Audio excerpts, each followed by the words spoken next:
반갑습니다, 여러분. 여러분들의 한국사 길잡이 최용구입니다.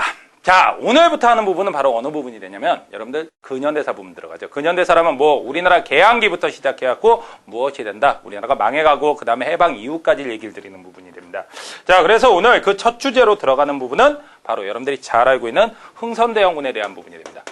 자, 흥선대원군이라면 워낙 역사적으로도 관심을 많이 받고요. 그 다음에 또 하나가 사극 같은 데서도 많이 다뤄진 인물이죠. 그래서 많이들 알고는 계세요. 자, 그렇다면 이 흥선대원군이 어떤 일을 했는지를 크게 세 가지 정도로 여러분들 정리를 해서 말씀드리겠습니다. 첫 번째, 대원군이 볼 때 당시 조선이 엉망이라는 거예요. 자, 왜 엉망이냐? 조선이란 나라는 왕이 가운데 서갖고 딱 권력을 잡아줘야지만이 제대로 운영되는 나라야. 자, 그런데 이 조선이란 나라의 왕이 어떻게 되냐? 거의 맛이 갔습니다. 왕이 맛이 갔는데 왜 맛이 갔냐? 세도 가문들이 갖고 놀았기 때문에 흔들어버렸기 때문에 왕이 맛이 간 거예요. 그래서 바로 조선의 문제가 나왔다고 생각을 한 거죠. 그렇다면 대원군이 생각할 때 첫 번째 하는 건 다른 거가 필요 없다는 얘기예요. 무엇을 한다? 첫 번째는 무엇을 강화한다? 왕권을 강화한다요.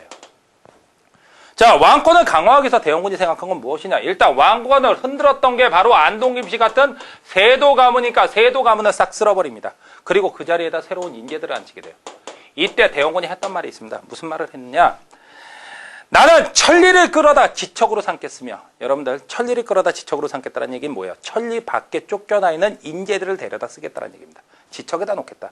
그리고 태산을 깎아 평지를 만들고, 태산이라는 건 당시에 서인 노론 벽파, 서인 노론 안동 김씨 정권이 갖고 있는 그 엄청난 권력을 태산에다 비유한 거예요. 이걸 싹 밀어버립니다. 그리고 남대문을 3층으로 높게 쌓겠다. 여러분들, 남대문은 당시 정권에서 밀려나 있는 남인층을 얘기하는 거죠. 남인에게 많은 정권을 주겠다라고 얘기를 한 거예요. 그래갖고 그 전에 있었던 정권들을 밀어내고 새로운 인재를 쓰겠다는 말을 여기다 합니다. 그리고 조선 후기 내내 왕권을 약화시켜왔던 기구 여러분들 잘 알고 있을 겁니다. 비변사를 어떻게 했냐? 축소시켰다가 나중에 없애버리게 됐죠. 자, 이렇게 비변사가 맛이 가니까 당연히 비변사 때문에 약해졌던 건 다시 살아내야 되죠. 여러분들 기억할 겁니다. 조선 후기에 비변사 때문에 약화됐던 건 뭐였습니까? 여러분들, 의정부 되살아납니다. 그 다음 육조 그 기능 되살아납니다. 그 다음에 삼군부라고 해갖고 군권을 장악했던 기관도 되살아나죠. 그리고 이런 비변사에서 모든 권력을 갖게 되니까 왕권도 약화됐었는데 그 왕권마저도 살아나게 되는 거예요. 그리고 또 하나는 뭐가 있냐면 여러분들, 대전회통이라는 법전도 만들게 됩니다. 자, 법전도 만들었고요. 그리고 여기서 끝이 아니야. 자, 무엇을 하냐면 경복궁을 중건하게 된다. 경복궁 중건은 뭐냐? 여러분들, 경복궁은 원래 조선의 주궁이에요. 주궁이라는 것은 왕이 항상 거기에 머물면서 정사를 보는 곳이야. 그런데 이 주궁이었던 경복궁이 언제 불탔냐면 임진왜란 중에 불타버렸습니다. 불타버렸는데 문제는 이걸 다시 못 지어요. 왜 못 지었느냐? 정확한 이유는 돈이 없어서 못 지은 거야. 근데 대원군은 그렇게 생각하지 않죠. 뭐라고 생각하느냐? 이건 만 백성의 어버이인 왕과 왕비가 머무는 곳인데 그걸 백성들이 못 지어줬다. 이건 왕실의 위험이 떨어진 것이다. 그러니까 내가 왕실의 위험을 되살리기 위해서 다시 짓겠다라고 얘기를 한 거야. 그런데 경복궁 중건이 돈 들어가는 게 장난이 아닙니다. 얼만큼 많은 돈이 들어가냐? 지금 현재 여러분들 경복궁 복원사업 하는 거 지금 어느 정도 완성이 돼가는데 여러분들 알고 있을 겁니다. 광화문의 위치가 삐뚤어져갖고 다시 옮기고요. 그 다음에 없어진 정각 몇 개 더 짓는 거예요. 근데 얼마 정도 처음에 계획안으로 나왔을 때 얼마였냐면 여러분들 돈 얘기는 좋아하시잖아요. 보통 다들. 자, 얼마 정도 예산을 잡았냐면 10년 계획으로 3천억 잡았습니다. 근데 이 당시 경복궁은요, 아무것도 없던 거예요. 아무것도 없는데 아예 새로 짓는 거야. 그러다 보니까 돈이 엄청나게 들어가게 되겠죠. 그런데 문제는 거기다 지었을 때 불도 한번 납니다. 그러니까 홀라당 다 타버렸어요. 이렇게 다 타버리고 나니까 애시당 또 다시 지어야 되겠죠. 이러니까 돈이 너무 모자라서 무엇을 하게 되냐면 이 사람이 원납전을 징수하기 시작합니다. 원납전의 원래 뜻은 원에서 납부하는 돈이에요. 원에서 납부하는 돈인데 백성들은 이름을 바꿔서 부릅니다. 원망하면서 납부하는 돈으로 이름을 바꿔서 부릅니다. 왜 원망하면서 납부하냐? 강제징수하니까요. 이런 일이 있다는 거 한번 생각해 봅시다. 여러분들 크리스마스가 다가오면 누가 구세군 아저씨들 나오시죠? 종치면서 불우이웃을 도웁시다 이런 얘기를 하시는데 얼마나 고마워요. 근데 여러분들이 올해 이거 고급 받고 1급을 당당하게 붙고 여러분들 원하시는 것도 다 됐어요. 그래서 기분 좋아갖고 와 이러고 지나가다가 이거 구세군을 못 보고 지나갔어.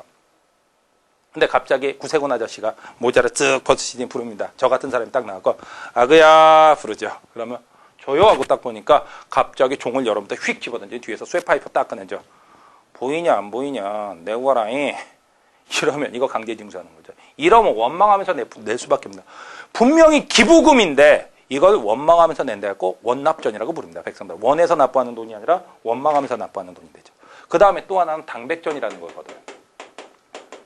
자, 당백전은 뭐냐? 일당 백의 동전이야. 일당 백의 동전이라면 여러분들 뭔지 기억할 수 있을 겁니다. 자, 간단한 거 100냥짜리 동전이에요. 그렇다면 여러분들 잘 보십시오. 괜히 어렵게 생각할 거 없어요. 자, 정부에서 돈이 모자라다고 고액 화폐를 100냥짜리 고액의 화폐를 막 찍어서 시중에 풀어. 시중에 돈이 많아집니까? 적어집니까? 돈이 흔해지죠. 돈이 흔해지면 여러분들 돈의 가치는 떨어지죠. 돈의 가치가 떨어지면 물건의 가치는 올라갈 수밖에 없습니다. 인플레이션이 나오게 되는 거예요. 그러다 보니까 백성들의 생활이 좋아진다, 어려워진다, 어려워질 수밖에 없죠. 이런 실수를 했던 사람이 대원군이기도 합니다. 잘한 것도 있지만. 자, 그 다음에 두 번째는 이런 실수를 하긴 했지만 그래도 대원군은 백성들 사이에서 20년을 살았던 사람이에요.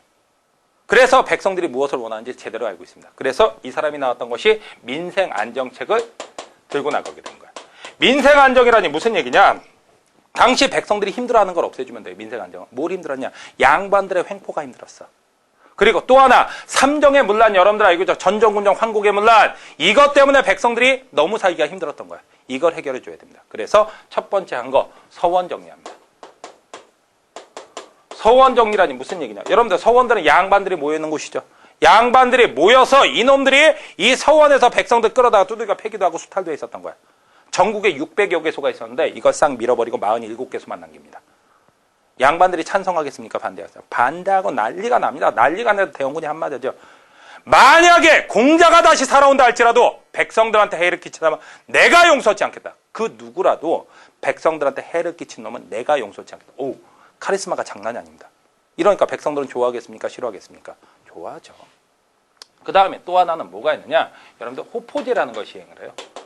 자, 호포제라는 건 바로 뭐가 되냐면 원래 군역이라는 건 누구? 일반 양인들만 있고 양반들은 군역의 부담이 없었죠. 근데 대원군이 한마디 합니다. 어째서 양반이라고 군포로 안 내냐? 니네들도 군포 내라. 해갖고 양반한테도 군포를 내게 한 게 바로 호포제가 되는 거예요. 그렇다면 여러분들 잘 보십시오. 무엇? 지금 얘기한 서원정리 호포제는 양반들이 찬성할까요? 반대할까요? 반대하지. 하지만 밀어붙입니다. 그리고 양반들이 또 하나 반대했던 게 경복궁 중건도 양반들은 반대합니다. 왜? 경복궁 중건하는데 좋은 나무가 많이 들었는데 그 좋은 나무를 어디서 마음대로 배워왔냐면 우리나라의 좋은 나무들은 대부분 다 선산에 있습니다. 선산이라면 여러분들 뭐가 되겠어요? 옛 조상님들 묘소가 있는 곳이죠. 그 묘지림들을 뭐 허가받고 뵙겠습니까? 마음대로 뵙겠어요. 대원군인데 그냥 마음대로 배워왔죠. 그러다 보니까 양반들은 이것도 반대했었는데 이 두 가지를 아주 결사적으로 반대하지만 대원군은 밀어붙이죠. 헌데 하나 기억해야 될 건 자, 호포제는 삼정의 문란 중에서 한 가지를 해결하는 방법이 된다는 얘기예요. 뭘 해결합니까? 바로 군정의 문란을 해결하는 방법이 된다라고 기억을 해주십시오. 자, 그 다음에 또 뭐가 있느냐? 그렇다면 삼정의 문란 중에서 이제 나머지 두 개가 있죠. 자, 두 번째 없앤 건 바로 뭐가 되냐면 여러분들 환곡의 문란이라는 거 여러분들 알고 있습니다.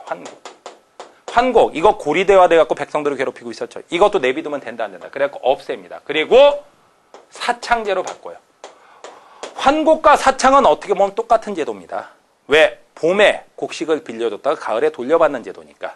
하지만 환곡은 국가에서 운영하는 제도이기 때문에 지 멋대로 막 어거지로 빌려주고 하는 게 있었어. 하지만 사창은 개인이 운영하는 제도니까 지 멋대로 빌려주는 건 나옵니까? 못 나옵니까? 못 나오죠. 개인이 운영하는 거다 보니까. 그래갖고 이런 방식으로 바꾼다. 환곡을 폐지하고 사창제 개혁을 했다.